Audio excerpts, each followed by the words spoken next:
Apocalipse capítulo 2, versículo 8. Quem já encontrou diz amém.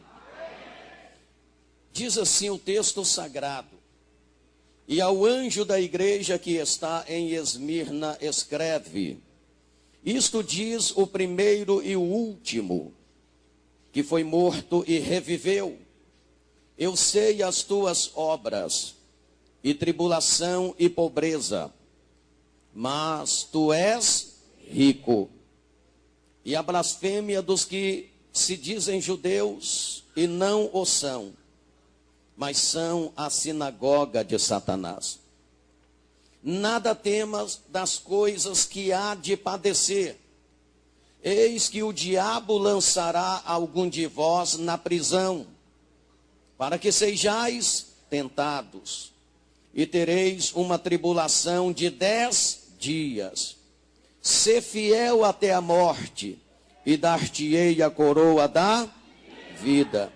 Quem tem ouvidos, ouça o que o Espírito diz às igrejas. O que vencer não receberá o dano da segunda morte. Levanta a sua mão ou a sua Bíblia, fechem os teus olhos e ore, mas ore com fé. Ore dizendo assim: meu Deus, eis aqui, Senhor, a sua palavra. Querido Jesus, fala comigo neste momento, através da sua palavra. Ó meu Deus, a sua palavra é santa, é fiel, é verdadeira, inerrante. A sua palavra é digna da nossa aceitação. O meu coração está aberto para receber sua palavra. Amém. Amém. Aleluia. Glória a Deus. Pode tomar o seu assento.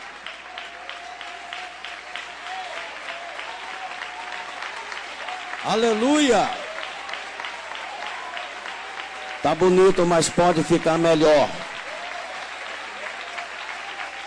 Mais forte. Palmas misturado com glória a Deus.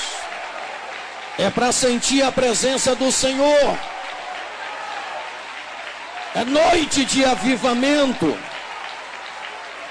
É noite do aviso de Deus. Aleluia.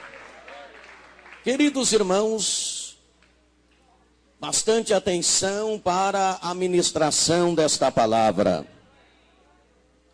A segunda carta do Apocalipse, redigida por Cristo Jesus, foi enviada à igreja de Esmirna.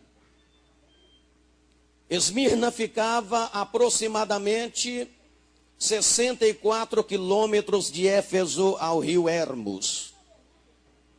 Esmirna reivindicava ser a primeira da Ásia em beleza e tamanho. O poeta épico Homero foi associado a esta cidade que ostentava o maior teatro público da Ásia.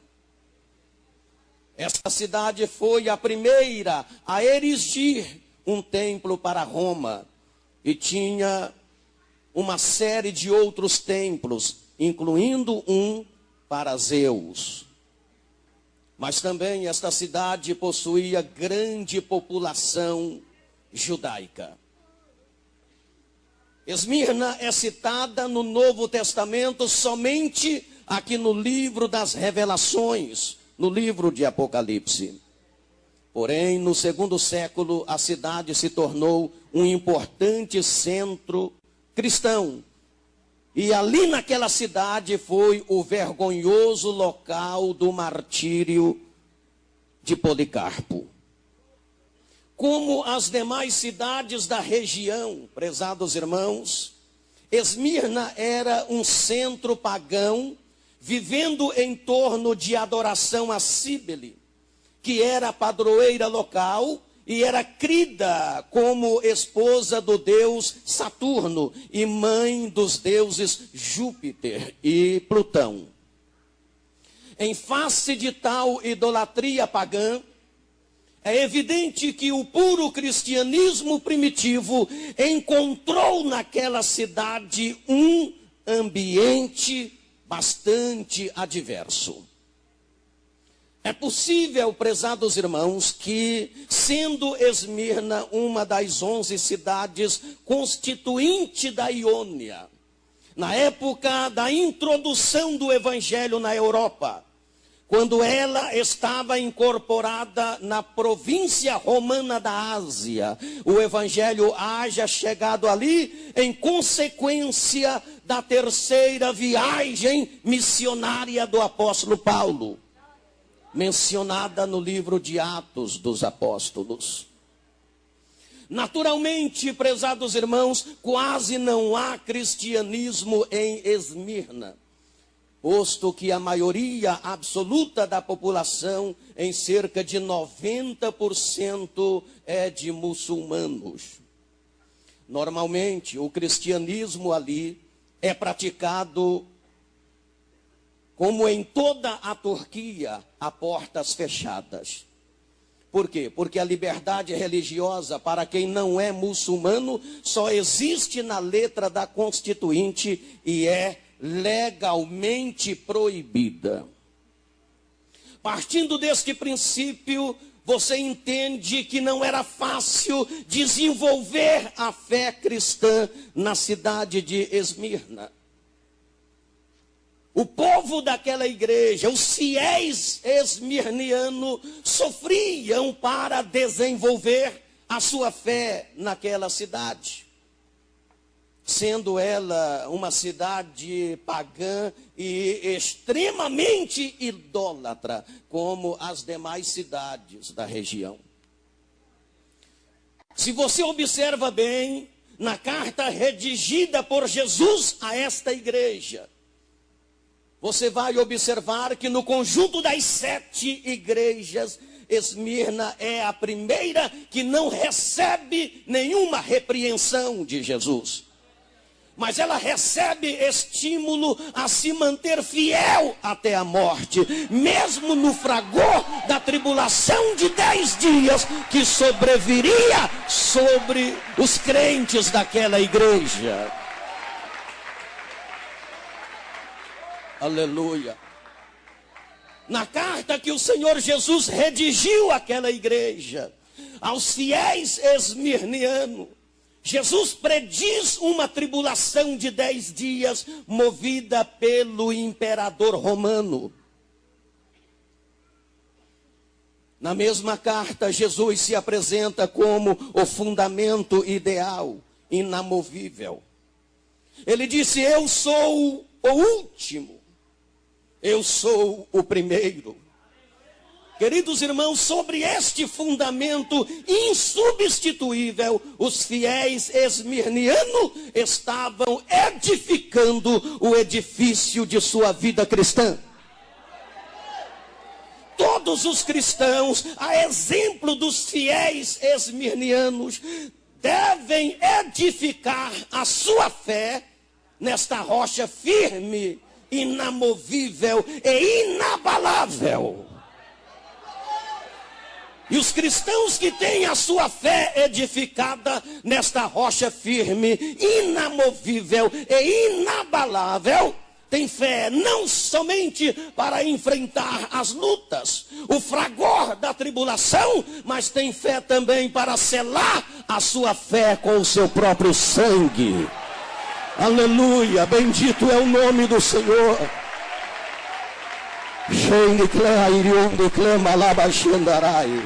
Oh, aleluia, glória a Deus. Jesus fala para a igreja de Esmirna: eu conheço as obras de vocês. Eu sou o primeiro e o último.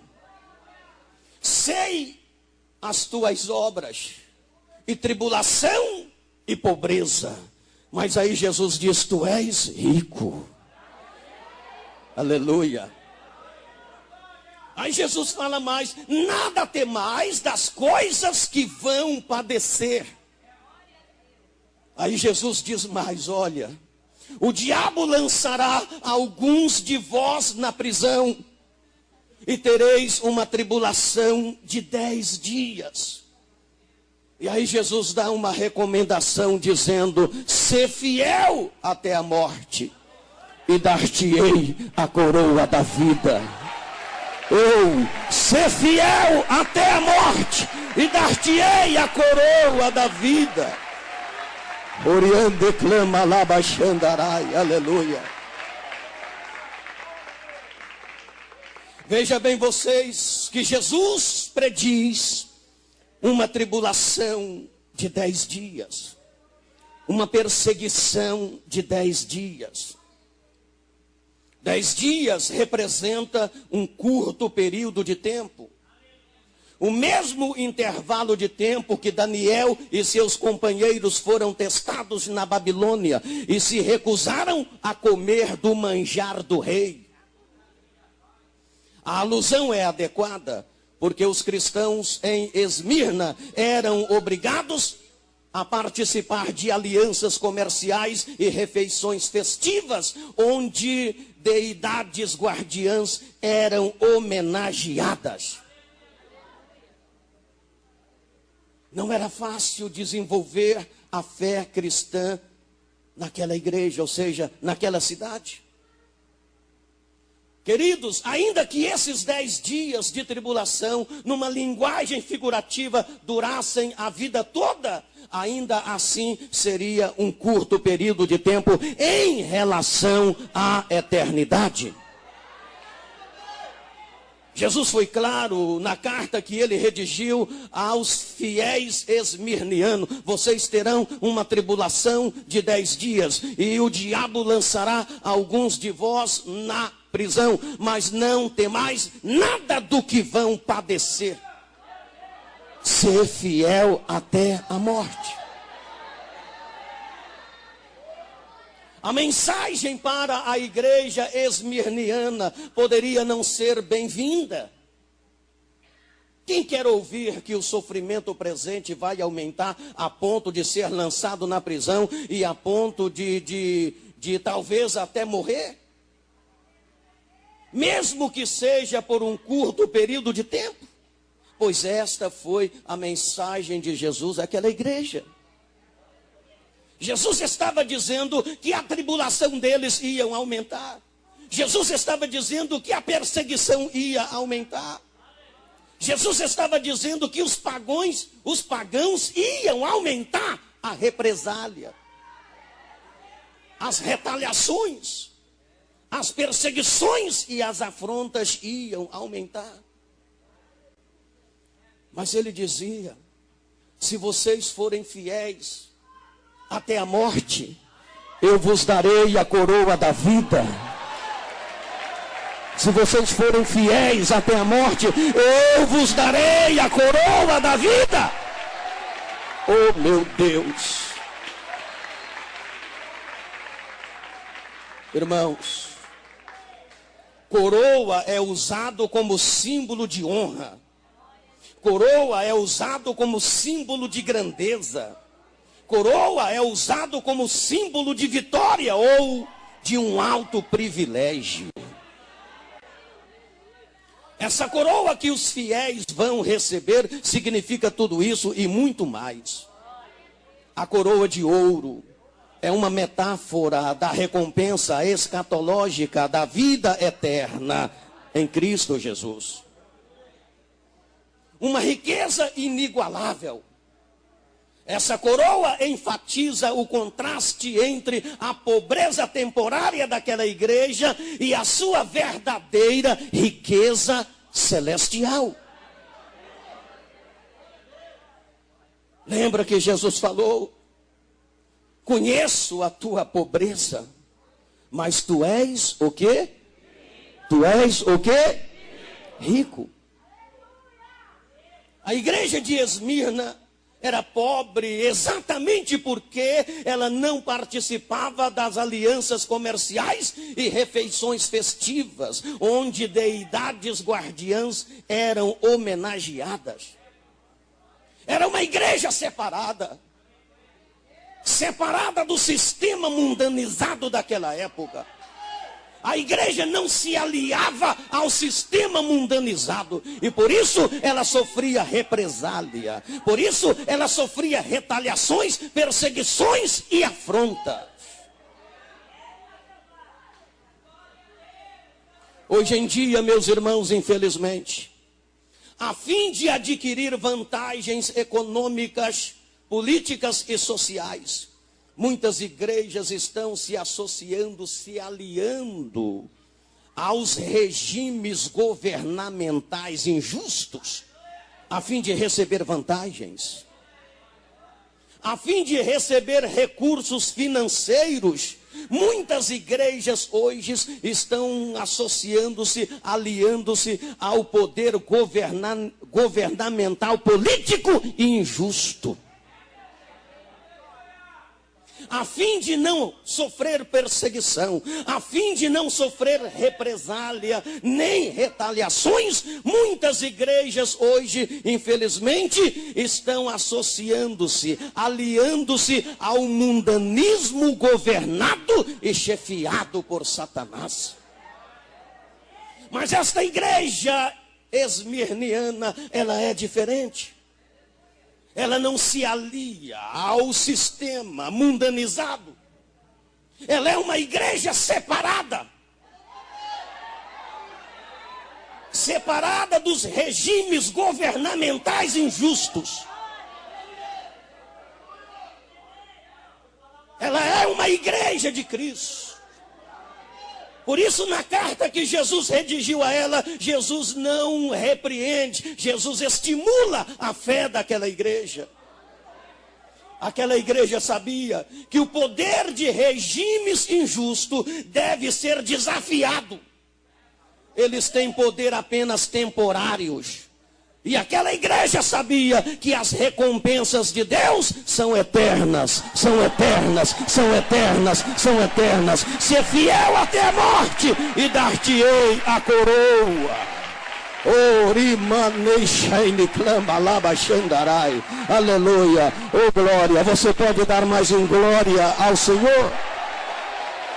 Aleluia.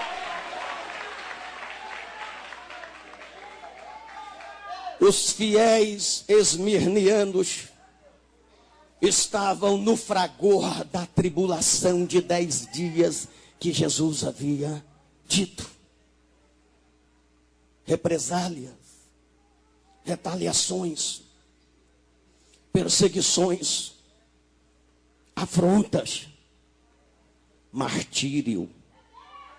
Quando Jesus falou ser fiel até a morte, ele estava falando não apenas da perseguição, da afronta, das retaliações, das represálias. Ele estava falando de martírio.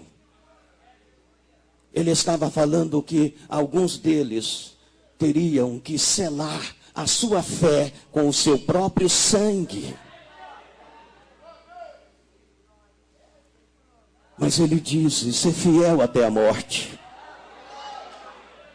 Eu vos darei a coroa da vida. Oh, aleluia, glórias, aleluia, glórias.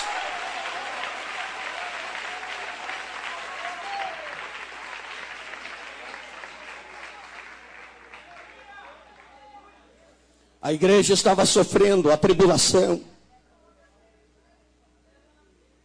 Os fiéis daquela igreja estavam no fragor da tribulação, da afronta, da represália, das retaliações e do martírio. E foi exatamente, tudo indica que foi nessa tribulação de 10 dias, movida pelo Império Romano, pelo fanatismo pagão e pelo farisaísmo judeu, que morreu em Esmirna o piedoso Policarpo, que era na ocasião pastor daquela igreja. Você já ouviu falar na história de Policarpo?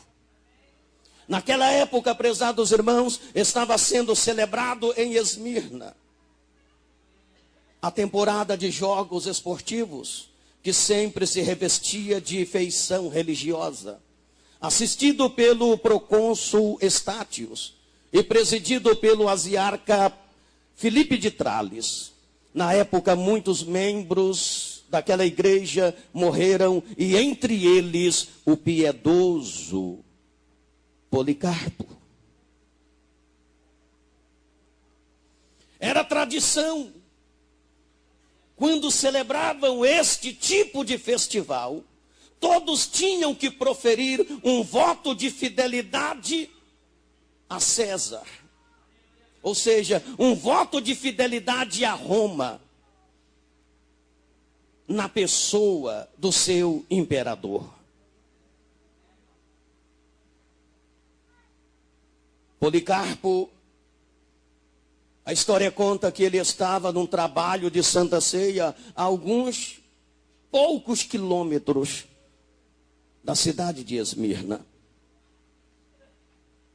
E ele foi chamado pelo imperador romano. Chegando diante do imperador, na época daquele festival, o imperador chega para Policarpo e diz: Policarpo, como todos, você e o seu povo é obrigado a proferir um voto de fidelidade a Roma na pessoa do imperador. Senhor imperador, e qual é esse voto de fidelidade? Todos terão que proferir. Todos terão que proferir. Somente César é o Senhor. Somente César é o Senhor. Policarpo disse: meu imperador, é impossível para eu proferir esse voto de fidelidade a Roma na pessoa do imperador, dizendo somente César é o Senhor. É impossível a igreja proferir esse voto de fidelidade a Roma. Por que, Senhor Policarpo? Porque nós já proferimos um voto de fidelidade a Cristo e nós sabemos que só Cristo é o Senhor. Só Cristo é o Senhor. Só Cristo é o Senhor. Ele clama lá baixandarai, aleluia, glórias ao Senhor.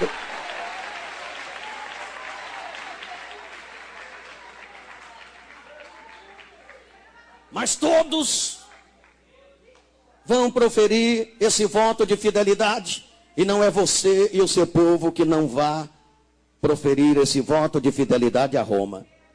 E Policarpo insistiu dizendo: é impossível proferir esse voto de fidelidade a Roma, porque somente Cristo é o Senhor. Não é César, somente Cristo é o Senhor. Não é César, somente Cristo é o Senhor. Não é César, somente Cristo é o Senhor.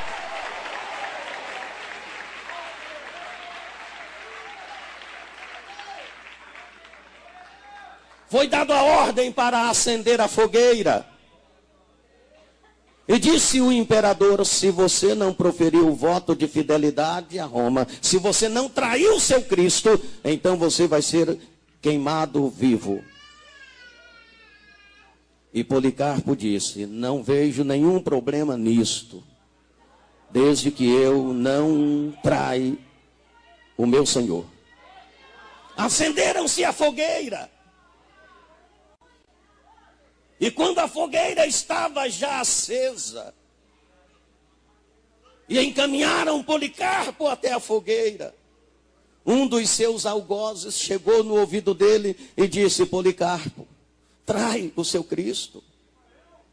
Trai o seu Cristo, nega o seu Jesus, e nós apagaremos a fogueira. Policarpo disse: não, acendam mais o fogo, porque somente Cristo é o Senhor. Acendam mais o fogo, porque somente Cristo é o Senhor.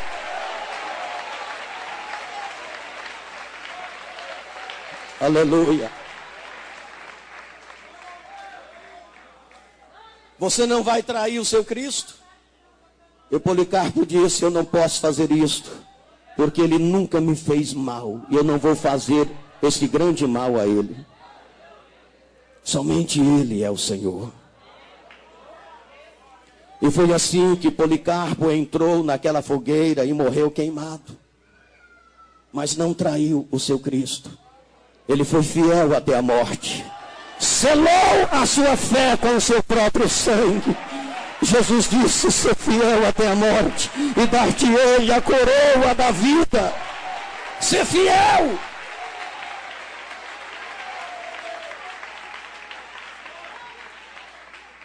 Quase nesta mesma época, mais ou menos nesta mesma época, pegaram-se uma família.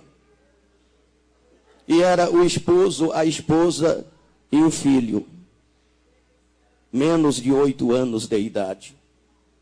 Pegaram aquela família cristã e quiseram obrigar aquela família a proferir o voto de fidelidade a Roma, na pessoa do imperador. Caso contrário, seriam jogados no Coliseu para os leões famintos devorarem. E aquela família, o esposo, a esposa e um filhinho, menos de 8 anos de idade. A mesma coisa, nós não podemos proferir palavras de fidelidade a Roma, porque já proferimos palavras de fidelidade a Cristo. E sabemos que somente Cristo é o Senhor. Não é César, é Ele. Somente Cristo é o Senhor. Aleluia. Glória a Deus.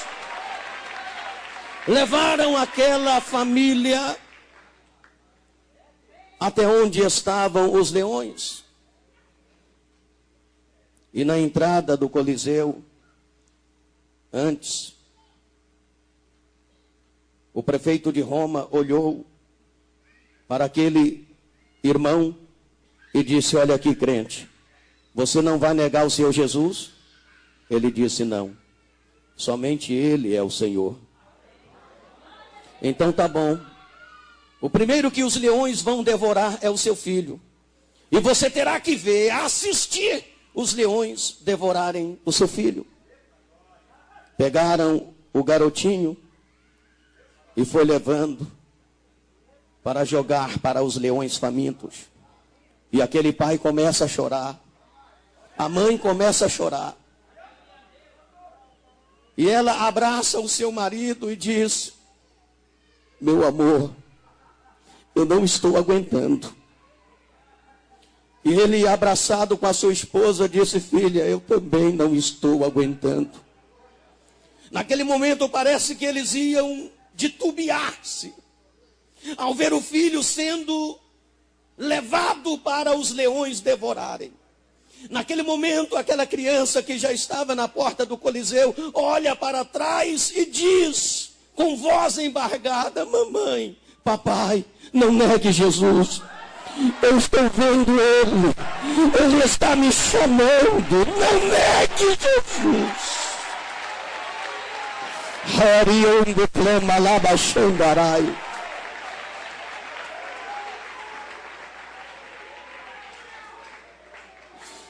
Não, papai. Não, mamãe. Não negue Jesus. Eu estou vendo Ele. Ele está me chamando. Chorando, aquele casal disse: não negaremos o Senhor. Somente Cristo é o Senhor. Somente Cristo é o Senhor. Somente Cristo é o Senhor.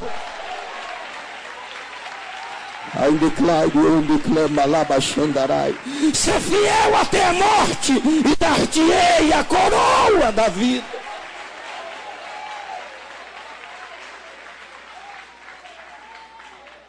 Sem piedade e sem misericórdia, jogaram aquela criança para os leões famintos.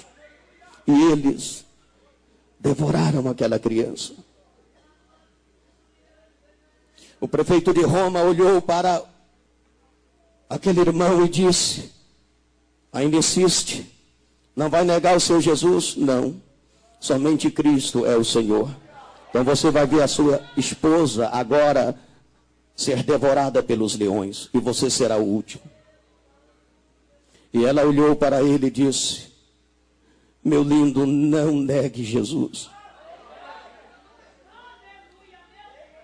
Ela ainda abraçou ele e disse: eu estou com muito medo da dor. Ele disse: eu vou orar por você. Colocou a mão na cabeça dela e disse: Jesus, somente o Senhor é o Senhor. Não deixa que ela sinta dor. Ela está com medo da dor. Levaram ela e antes de jogar ela para os leões, ela desmaiou. E quando ela cai lá e os leões pegam ela estava desmaiada, ou seja, ela foi devorada sem sentir dor. Deus ouviu a oração daquele irmão. Aleluia, glória a Deus. Consequentemente, aquele irmão foi jogado e os leões devoraram aquela família. Mas eles foram fiéis até a morte. Selaram a sua fé com o seu próprio sangue. Hoje, irmãos, nós reclamamos muito. Às vezes, reclamamos que não temos muita liberdade para desenvolver a nossa fé. Nós não sabemos o que é sofrer tribulação. Nós não sabemos o que é sofrer afronta, retaliações, represálias. Nós não sofremos isso que muitos cristãos do passado sofreram, selando a sua fé com o seu próprio sangue. Amanhã ou depois, se for necessário, nós também selarmos a nossa fé com o nosso próprio sangue. Será que vamos ter a mesma atitude e coragem e fidelidade que esses irmãos tiveram?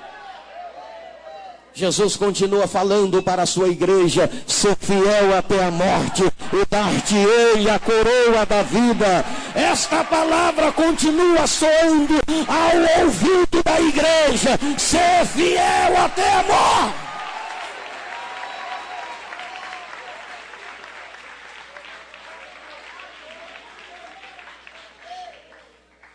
Numa ocasião, num país comunista, pegaram um pregador, levaram até a presença do imperador, dizendo: este não cessa de pregar Jesus, sabendo que é proibido, sabendo que nós não temos nada a ver com este homem.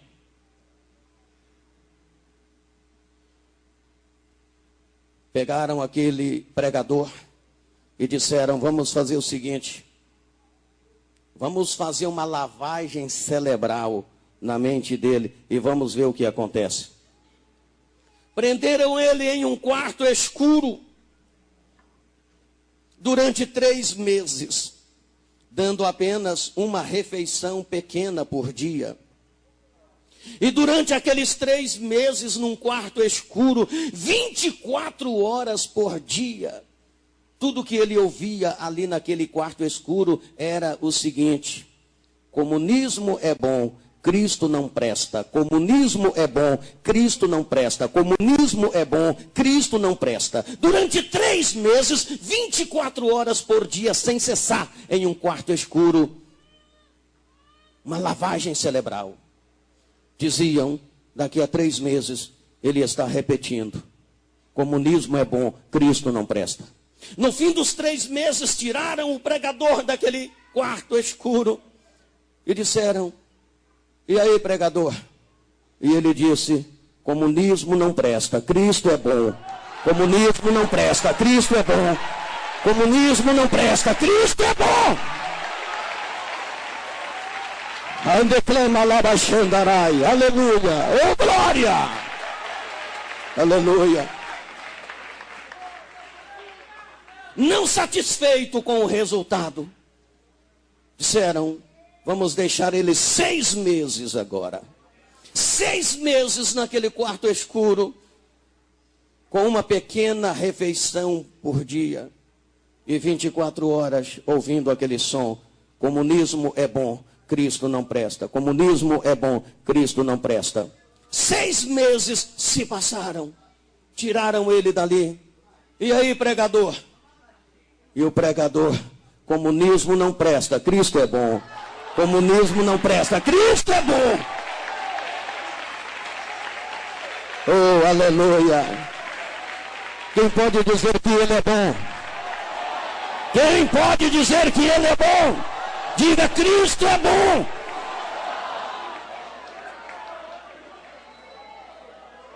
Disseram, não tem jeito, vamos matá-lo. Mas vamos ver se ele vai resistir. Vamos tentar fazer ele trair esse Jesus dele. Que Jesus é esse que esse povo morre por ele? Que Jesus é esse que esse povo morre por ele? Vamos fazer ele negar esse Jesus. Chamaram um médico comunista e disseram, doutor, prepara aí um veneno, mas um veneno que mata em 30 segundos. O médico comunista foi, preparou um vidrinho assim, colocou uma substância brava, mostrou para o pastor e disse, olha aqui, pregador, se você não negar o teu Jesus, você vai ser obrigado a tomar esse veneno. Você quer ver o efeito desse veneno? Pegaram um cachorro, abriram a boca do cachorro e pingaram apenas uma gota na boca do cachorro. Apenas uma gota. Em menos de 1 minuto, o cachorro estava morto. Na frente do pregador. E o médico comunista disse, e aí, pregador? Vai negar o teu Jesus? Ele disse, Jesus nunca me fez mal algum. Eu não o farei também. Jesus é bom. Jesus é maravilhoso. Ele salva, Ele cura, Ele liberta, Ele transforma. Eu amo Jesus. Comunismo não presta, Cristo é bom. Foi dado a ordem. O médico disse, tá bom. Menos de 1 minuto você vai estar morto. Você viu, foi uma gota só na boca do cachorro. Você vai ter que beber esse vidrinho. Já que é para beber, não tem outra alternativa. O pregador pegou o vidrinho, abriu, tirou o contra-gota. Senhor, o Senhor é bom. Seja feita a tua vontade.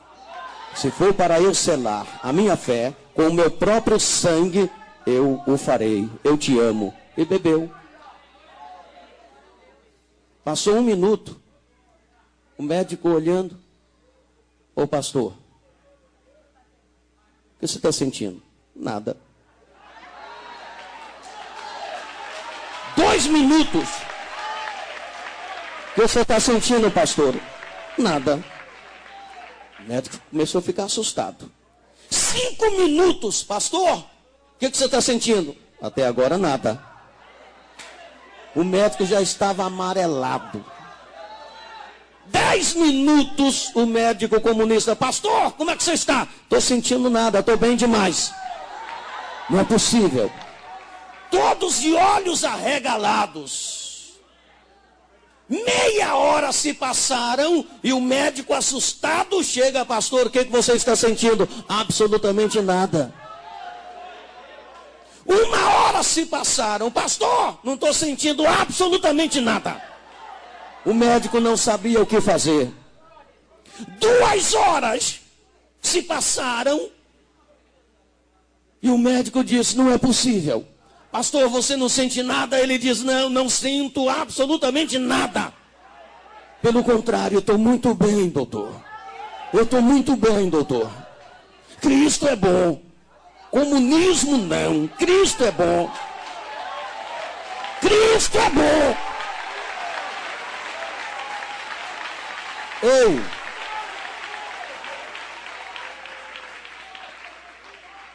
Quando passou um tempo considerável, aquele doutor comunista não aguentou. Ele disse: não é possível. Ele chegou perto do pastor e disse: pastor, é verdade? Você não está sentindo nada? Ele disse: absolutamente nada, doutor. Jesus é bom. Cristo é bom. Comunismo não. Cristo é bom. A história conta que aquele doutor comunista abraçou o pastor, começou a chorar e disse assim: pastor, prega sobre esse Jesus para mim, pastor. Prega sobre esse Jesus para mim. Que Jesus é esse? Que religião é essa sua? Eu quero adotá-la. Prega para mim. Xande clama lá, Xandarai. Periande clama lá, Xandarai. Cristo é bom. Oh, aleluia! Aquele médico comunista, a história conta que ele se converteu naquele exato momento. Esse mesmo pastor, mais tarde, ele selou a sua fé com o seu próprio sangue. E a história conta que esse médico que se converteu também selou a sua fé com o seu próprio sangue naquele país comunista. Ser fiel até a morte e dar-te-ei a coroa da vida. Vale a pena ser fiel. Ei, vale a pena ser fiel.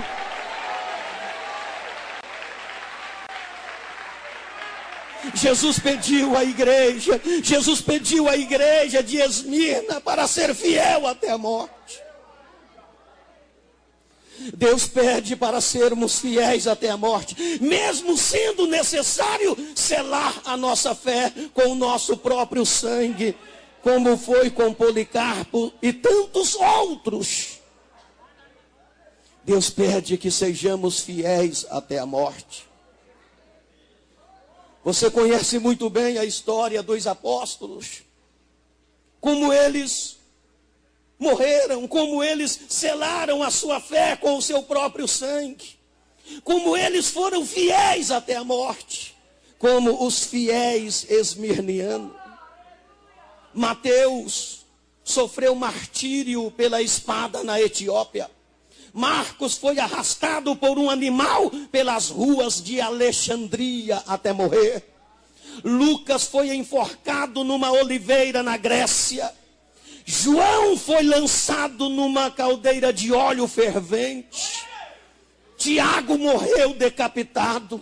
Tiago, o menor, ele foi lançado do templo abaixo e depois acabaram de matar ele a paulada. Filipe foi enforcado na Frígia.